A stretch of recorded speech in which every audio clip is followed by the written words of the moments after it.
Hello students. Now today we will be starting with yet another topic. New topic which is behavior of what a dipole in an electric field. Electric field के बारे में अभी हम लोगों ने बहुत कुछ डिस्कस कर लिया.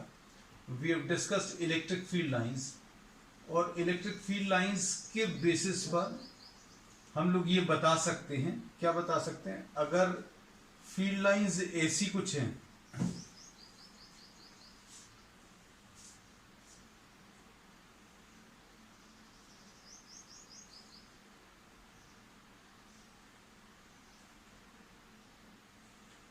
इक्वली स्पेस्ड हैं, ये सारी इक्वली स्पेस्ड लाइंस हैं और ये वाली लाइंस हैं, इन सभी में अगर आप डिफरेंस देखें तो डेंसिटी यहां पर अलग अलग है. ए पॉइंट पर और बी पॉइंट पर अगर आप देखें तो ए पॉइंट पर लाइंस जो हैं, इलेक्ट्रिक फील्ड लाइंस जो हैं ज्यादा पास पास में हैं. तो यहां पर अभी हम लोग बोलते हैं electric field at the point A is greater than electric field at the point B.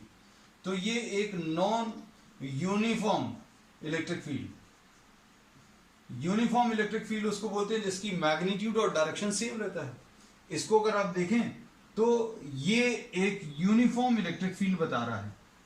तो uniform electric field is represented by equally spaced parallel lines. Equally spaced parallel lines का मतलब ये है, ध्यान से देखना, ये अगर आप यहां पर देखें बहुत सारे पॉइंट्स अगर मार्क कर दें, कहीं पर भी आप इलेक्ट्रिक फील्ड का कैलकुलेशन करें तो लाइंस की डेंसिटी यहां पर और यहां पर सेम है. जैसे यहां पर लाइंस जो है पास पास में थी, यहां पर दूर दूर है. यहां पर सभी जगह में एक जैसे डिस्टेंस पर हैं, मतलब इक्वली स्पेस्ड हैं. मतलब इसका यह है कि मैग्नीट्यूड भी सेम है और डायरेक्शन भी सेम है. तो मैग्नीट्यूड और डायरेक्शन अगर सेम है इलेक्ट्रिक फील्ड का तो उसको यूनिफॉर्म इलेक्ट्रिक फील्ड बोलते हैं. यहां पर अगर आप देखें तो यहां पर मैग्नीट्यूड ऑफ इलेक्ट्रिक फील्ड तो कांस्टेंट है लेकिन डायरेक्शन सेम नहीं है. यहां पर अगर आप देखें तो मैग्नीट्यूड भी सेम नहीं है और डायरेक्शन भी सेम नहीं है. देखो डायरेक्शन अलग अलग है, मैग्नीट्यूड अलग अलग. कैसे पता चल रहा है? यहां पर फील्ड लाइन जो है पास पास में, यहां पर दूर दूर है. यहां पर मैग्नीट्यूड कांस्टेंट है, कैसे पता चल रहा है? इक्वली स्पेस्ड है, इनके बीच की स्पेसिंग कहीं पर भी देखें सब सेम है. डायरेक्शन लेकिन सेम नहीं है, यहां पर डायरेक्शन अलग है, यहां पर डायरेक्शन अलग है. इसमें अगर आप देखो तो ये मैग्नीट्यूड भी कांस्टेंट है. मैग्नीट्यूड कांस्टेंट कैसे पता चल रहा है?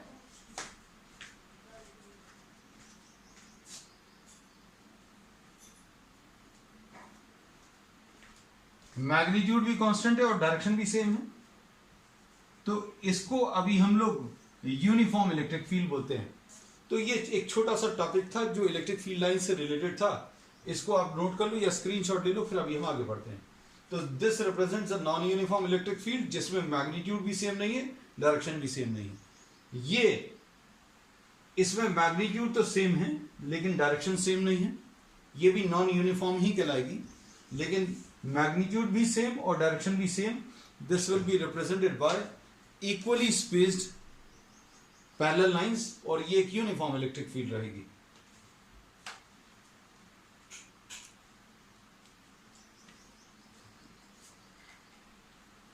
अब इसमें अभी हम लोग नेक्स्ट टॉपिक ले रहे हैं.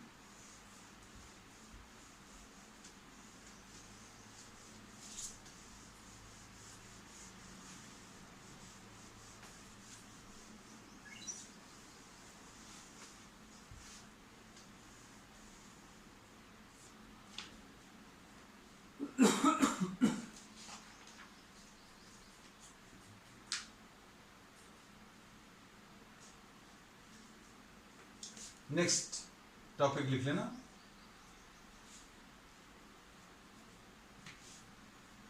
Electric dipole placed in a uniform electric field. Electric dipole placed in a uniform electric field. इस हेडिंग को एक तरीके से और लिख सकते हैं,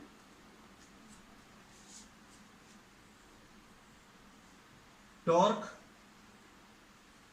acting on a dipole placed in a uniform electric field, placed in a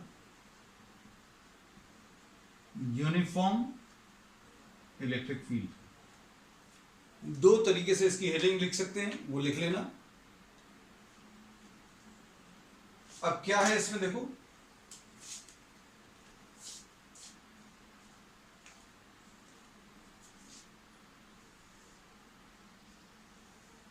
ये एक यूनिफॉर्म इलेक्ट्रिक फील्ड है। यूनिफॉर्म इलेक्ट्रिक फील्ड है मतलब क्या है, कांस्टेंट मैग्नीट्यूड है और सेम डायरेक्शन है। इसमें एक डाइपोल रखा हुआ है, हम लोगों ने ये एक डाइपोल रख लिया, minus Q and plus Q.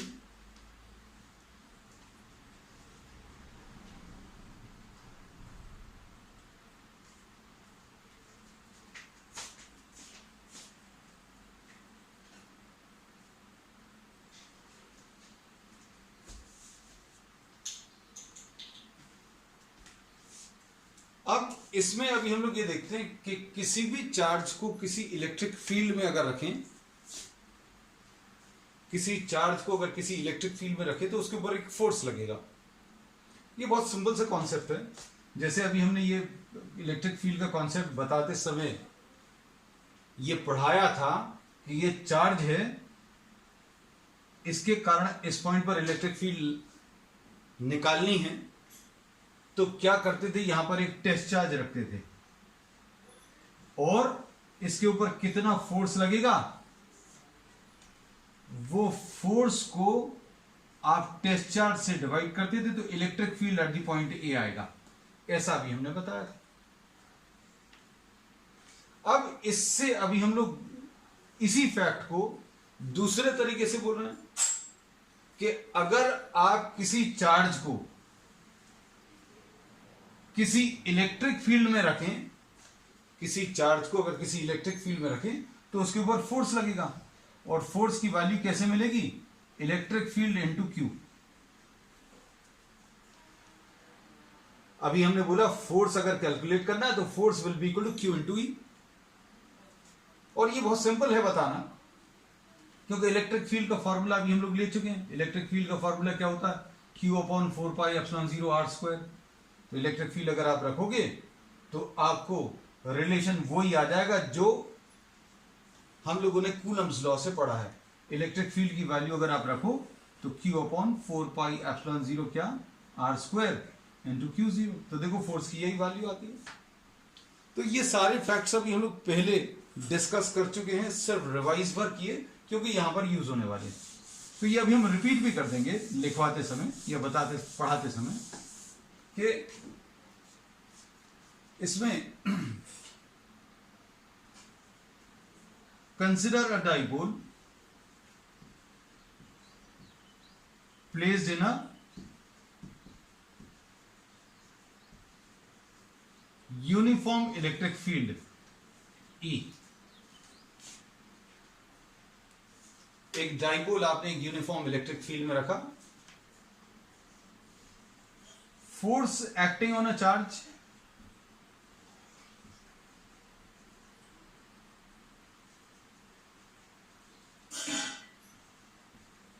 placed in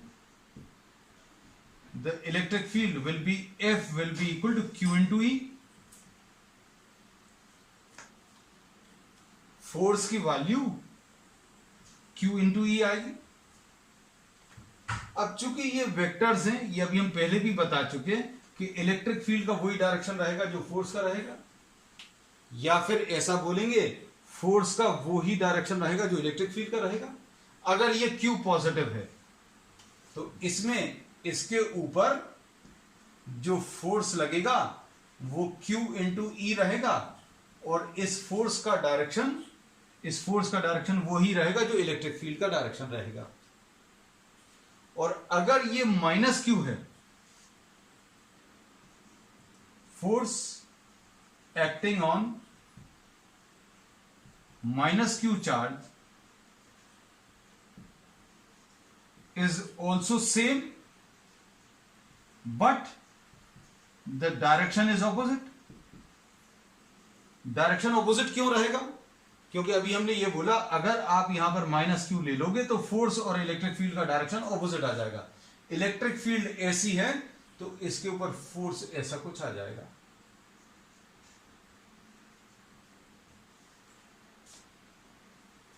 electric field का डायरेक्शन और फोर्स का डायरेक्शन सेम होता है। इलेक्ट्रिक फील्ड का डायरेक्शन और फोर्स का डायरेक्शन सेम होता है अगर चार्ज पॉजिटिव है, और इलेक्ट्रिक फील्ड का और फोर्स का डायरेक्शन ऑपोजिट होता है अगर चार्ज नेगेटिव है। तो इलेक्ट्रिक फील्ड का डायरेक्शन राइट की तरफ है, फोर्स का डायरेक्शन भी राइट की तरफ आएगा अगर ये पॉजिटिव चार्ज है। इलेक्ट्रिक फील्ड राइट की तरफ है तो माइनस क्यू के ऊपर जो फोर्स आएगा वो लेफ्ट की तरफ आएगा।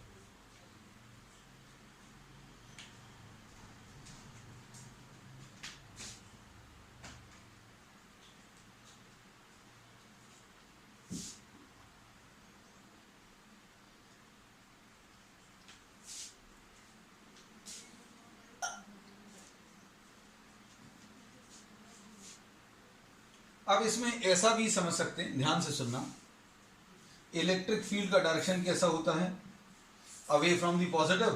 तो यहां कहीं पर क्या होगा, बहुत सारा पॉजिटिव चार्ज होगा, इसलिए इलेक्ट्रिक फील्ड का डायरेक्शन ऐसा है।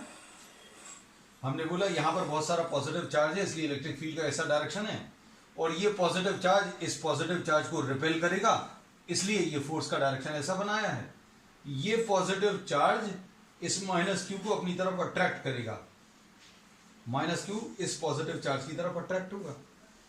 ये हमने जो बनाया है ये आपको बनाना नहीं है, ये सिर्फ समझने के लिए अभी हम लोगों ने लिया था। वैसे समझने के लिए ये सिर्फ ये चीज काफी है कि इलेक्ट्रिक फील्ड का डायरेक्शन और फोर्स का डायरेक्शन सेम रहेगा अगर चार्ज पॉजिटिव है, क्योंकि अगर दो वेक्टर्स के बीच में प्लस साइन है मतलब सेम डायरेक्शन, और अगर ये माइनस क्यू है मतलब माइनस साइन आ जाएगा, मतलब फोर्स और इलेक्ट्रिक फील्ड का direction opposite. Electric field right की तरफ है इसलिए ये फोर्स लेफ्ट की तरफ आएगा।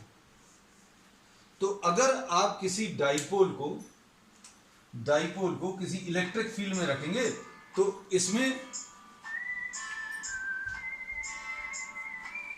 दो फोर्सेस आएंगे, ये दोनों फोर्सेस इक्वल एंड अपोजिट हैं, ये दोनों फोर्सेस इक्वल एंड अपोजिट हैं। तो अब आप ये ऐसा लिख सकते हैं, forces acting on plus Q and minus Q R equal and opposite,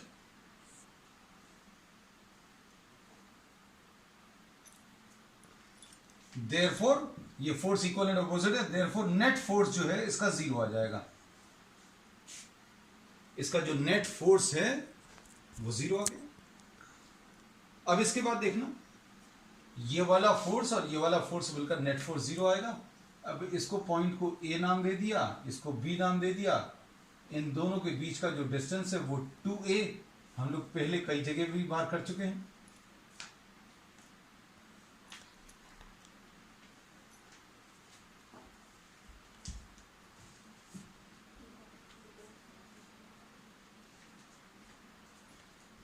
अब इसके बाद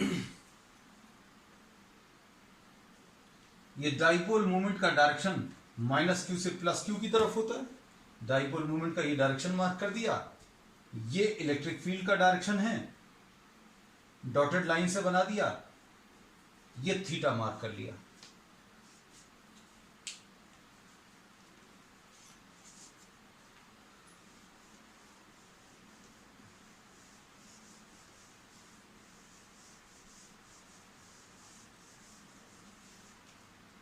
अब इसमें अगर आप देखें तो theta is the angle between P and E। P का ये हो गया, E का ये डायरेक्शन हो गया। अब अगर दो इक्वल एंड अपोजिट फोर्सेस लग रहे हैं कहीं पर और इनका लाइन ऑफ एक्शन सेम नहीं है, लाइन ऑफ एक्शन सेम होने का मतलब ये है ये फोर्स और ये फोर्स इक्वल एंड अपोजिट है और इनका लाइन ऑफ एक्शन भी सेम है। अगर हम इसके ऊपर राइट की तरफ फोर्स लगाएं और इसके ऊपर लेफ्ट की तरफ फोर्स लगाएं, ये राइट की तरफ पुल करें लेफ्ट की तरफ पुल करें, तो ये ऐसा कुछ रोटेट करेगा। तो अब हम लोग इसमें ऐसा बोल रहे हैं कि if you are having two equal and opposite forces whose line of action is not same, तो नेट फोर्स तो जीरो आता है लेकिन एक टॉर्क भी आएगा।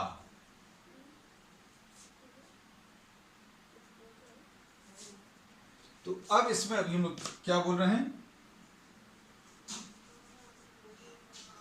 Forces acting on plus Q and minus Q are equal and opposite and hence they form a couple। ये दो इक्वल एंड अपोजिट फोर्सेस जो हैं जिनका लाइन ऑफ एक्शन सेम नहीं है उनको अभी हम लोग कपल बोलेंगे और इनका जो रोटेटिंग इफेक्ट है that will be measured in terms of torque. Torque represented by this torque will be equal to one of the force into the perpendicular distance between the forces।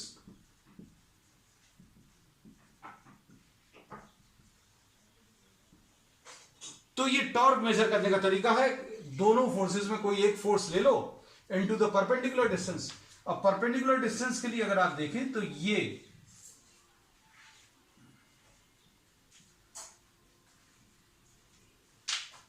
Force का direction है, ये इस force का direction है, इनके बीच का जो perpendicular distance है ये bm है। ये जो bm डिस्टेंस है ये इस फोर्स के भी परपेंडिकुलर है और इस वाले फोर्स के भी परपेंडिकुलर है।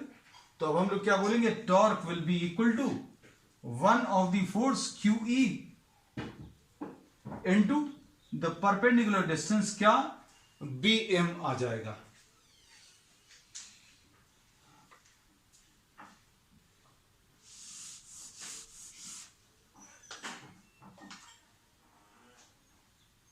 अब bm मेजर करने के लिए ये P का डायरेक्शन है, ये इलेक्ट्रिक फील्ड का डायरेक्शन है, P और E के बीच का जो एंगल है वो थीटा है।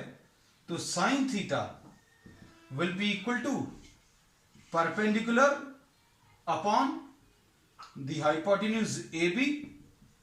तो ये bm अपॉन AB की वैल्यू 2a है, तो bm की वैल्यू 2a साइन थीटा आ जाएगी और bm की वैल्यू 2a साइन थीटा अगर अभी हम लोग ले लें तो torque will be equal to QE into 2a sine theta. इसको अगर अभी हम लोग सिंप्लीफाई करें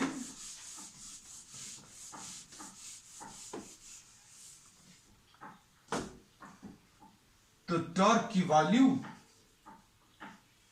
Q into 2a into E sine theta ऐसा कुछ आएगा और इसको अभी हम लोग P लिख सकते हैं इंटू E साइन थीटा। तो टॉर्क की वैल्यू PE साइन थीटा आ जाएगी। So if a dipole is placed in a uniform electric field then the net force acting on the dipole is zero and a torque acts on it and the value of the torque is given by this relation। इसको vector terms में अगर अभी हम लोग express करें तो इसको अभी हम लोग P क्रॉस E ऐसा कुछ लिख सकते हैं। क्रॉस प्रोडक्ट का ये एक्सप्रेशन जो है, इस टाइप के बहुत सारे एक्सप्रेशन पूरे फिजिक्स में आएंगे। अगर आपको इसका डायरेक्शन निकालना है तो आप इस पहले वेक्टर को दूसरे वेक्टर की तरफ रोटेट करें, यानी कि P को E की तरफ रोटेट करें। P ये है, E ये है, तो P को E की तरफ रोटेट करने में जैसा रोटेशन आएगा, P को E की तरफ घुमाने में जैसा रोटेशन आएगा, वैसा आप कर्ल ऑफ द फिंगर्स को ले लो। तो ये P है, ये E है। P को E की तरफ रोटेट करने में curl of the fingers, P को E की तरफ, ये P है, ये E है, तो P को E की तरफ रोटेट करने में कर्ल ऑफ द फिंगर्स ऐसा कुछ आएगा। तो direction of the thumb will give you the direction of the torque. ये इस समय पर बहुत ज्यादा इंपॉर्टेंट नहीं है, लेकिन ये अभी हम लोग कई जगह पर आगे यूज करेंगे। अब इसको अगर अभी हम लोग देखें तो इसके कुछ स्पेशल केसेस हैं। क्या? Theta is equal to 0,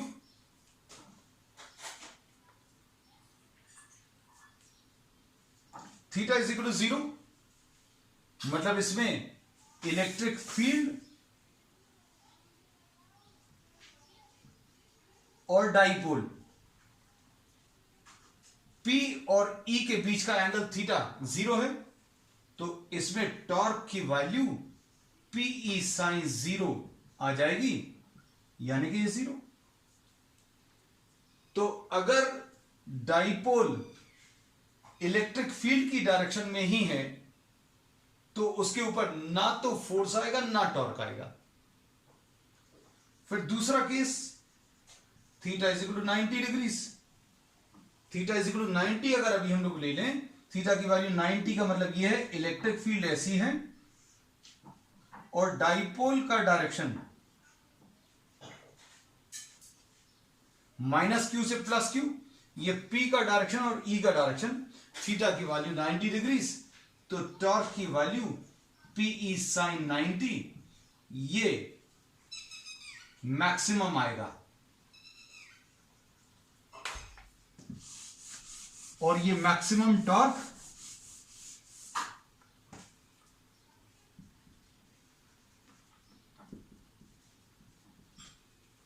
PE आ जाएगा क्योंकि साइन 90 की वैल्यू 1 है।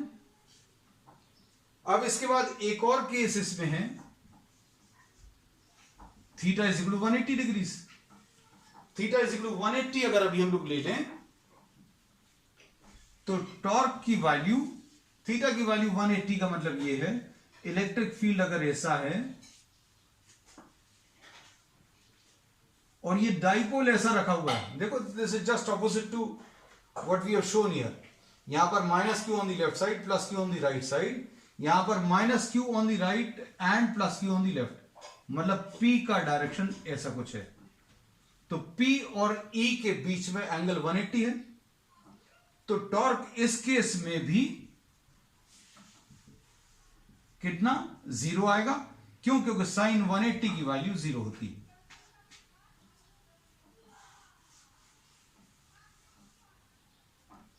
अब इसके बाद next topic,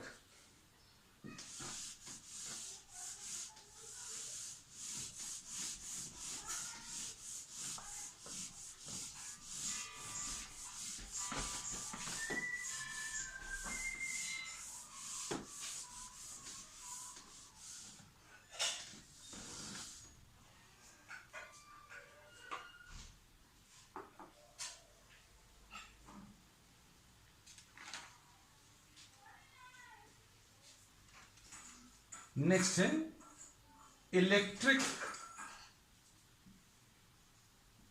potential energy of a dipole placed in a uniform electric field. Suppose if you are having, इसमें इस टॉपिक को अभी हम लोग एक तरीके से और लिख सकते हैं, एक और हेडिंग लिख सकते हैं, work done in rotating a dipole in a uniform electric field.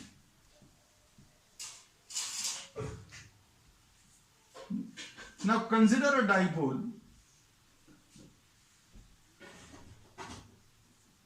placed in a uniform electric field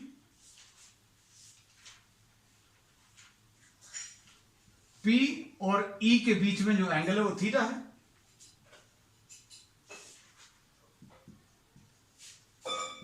consider a dipole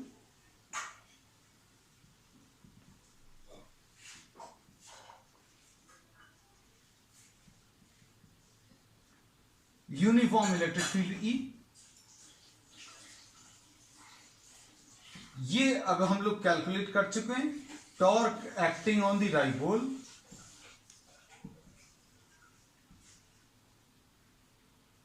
tau will be equal to PE sine theta.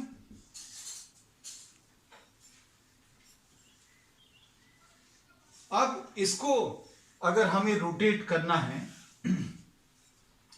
इस डाइपोल में तो कुछ वर्क करना पड़ेगा।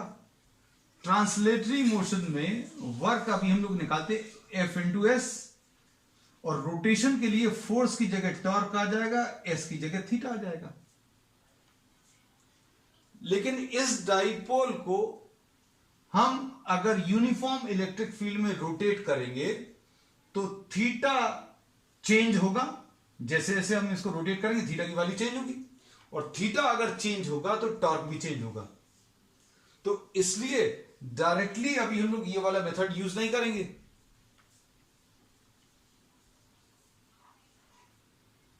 हम लोग क्या करेंगे, ये जो रोटेशन अभी हम लोगों को करना है, we will be doing this in very small parts. अब हम लोग इसको कैसा लिखते हैं, rotate the dipole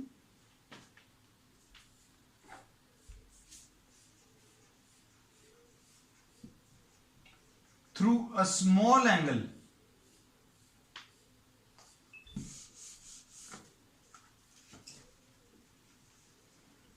d theta.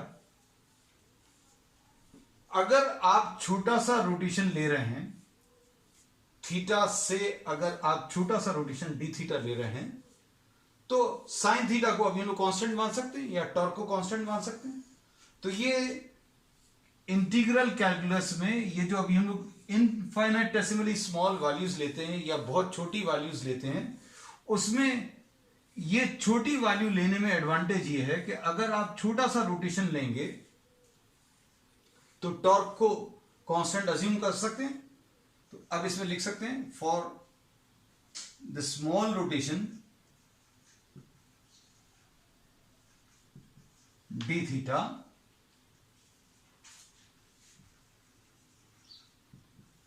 torque can be assumed to be constant।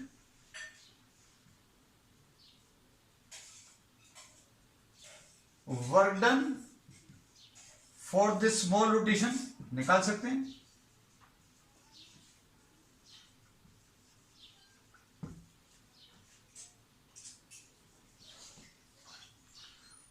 dw will be equal to tau into d theta। टॉ की वैल्यू सब्स्टिट्यूट कर दीजिए, ये PE sine theta D theta ऐसा कुछ आएगा। अब क्या करेंगे, जितना भी रोटेट करना है आपको इस डाइपोल को, उस पूरे रोटेशन को आप छोटे छोटे एंगल्स में कवर करेंगे। छोटे एंगल्स में क्यों, क्योंकि for small angles torque can be considered as constant. हर छोटे रोटेशन के लिए आप वर्क ऐसे कैलकुलेट करेंगे और ऐसे जितने वर्क आएंगे उन सबको ऐड करेंगे, और एडिशन का ये काम हम लोग करेंगे किसकी मदद से, इंटीग्रेशन की मदद से। So total work done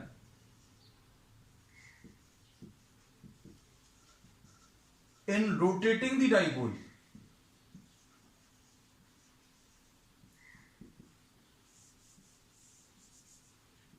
W will be equal to integration of dW, W will be equal to integration of PE sin theta d theta। अब इसको कहां से कहां तक रोटेट करना है ये दिया रहेगा। Suppose this dipole is rotated from a initial value θ1 to θ2, मतलब स्टार्टिंग का जो थीटा है वो θ1 है, final value theta is equal to θ2। Integrate कर लो, पीई कांस्टेंट को बाहर ले लिया, साइन थीटा डी थीटा और थीटा 1 से लेकर थीटा 2 तक। साइन थीटा का जो इंटीग्रेशन है माइनस कॉस थीटा आ जाएगा, कहां से कहां तक, थीटा 1 से थीटा 2 तक।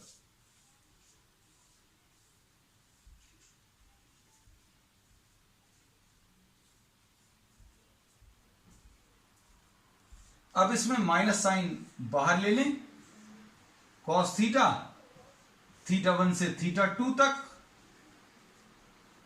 और पहले अपर value cos theta 2 minus cos theta 1।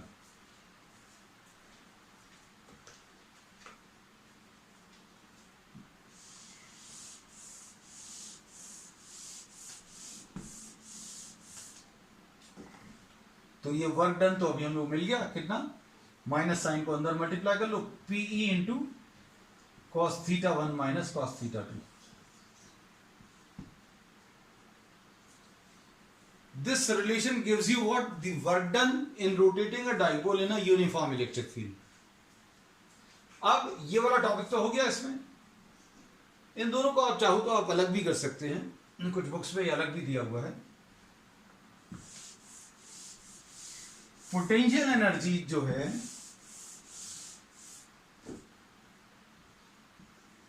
Potential energy फिर से अभी हम लोग कहते हैं वर्क के टर्म्स में डिफाइन करते हैं। बहुत सारी जगह अभी हम लोग पोटेंशियल एनर्जी डिफाइन की है, ग्रेविटेशन में भी किया है। Potential energy is defined as the work done in rotating the dipole from initial value theta 1 is equal to 90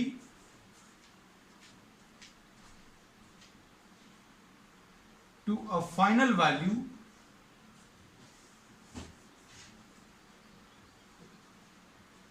theta 2 is equal to theta। तो ये क्या आ जाएगा, W is equal to PE into, इसी को पोटेंशियल एनर्जी को U से represent करता है। और potential energy is what, this is the work, तो work equal to potential energy. लेकिन ये वर्क कहां से कहां तक, 90 से लेकर थीटा तक। तो ये कितना आ जाएगा, cos 90 की वैल्यू 0 है, तो ये कितना आ जाएगा माइनस पीई cos थीटा। इसको अभी हम लोग माइनस पी डॉट ई भी लिख सकते हैं।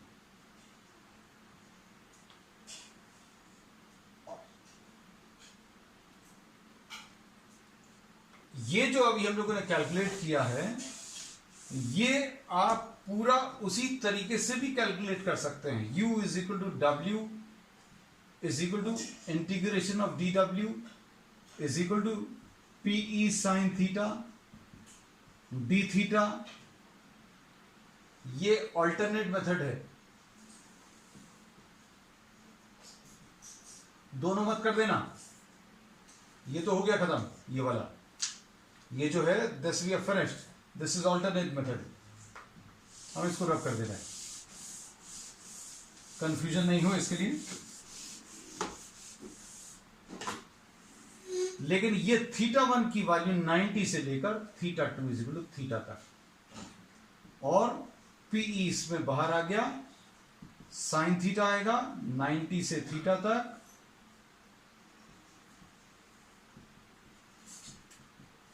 ये माइनस कॉस थीटा आ जाएगा 90 से थीटा तक, माइनस साइन बाहर, कॉस थीटा 90 से थीटा तक, तो ये minus pi cos theta minus cos 90 ऐसा कुछ आएगा। है एग्जैक्टली सेम है, मतलब वही वर्क वाला फॉर्मूला है। हमने पहले डायरेक्टली वैल्यू सब्स्टिट्यूट की थी, यहां पर पूरा डिराइव कर दिया है, minus P dot E.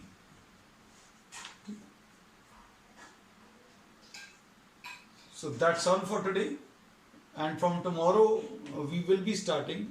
Tomorrow we'll be starting about Gauss theorem. Very important topic. Don't miss the class and don't be late.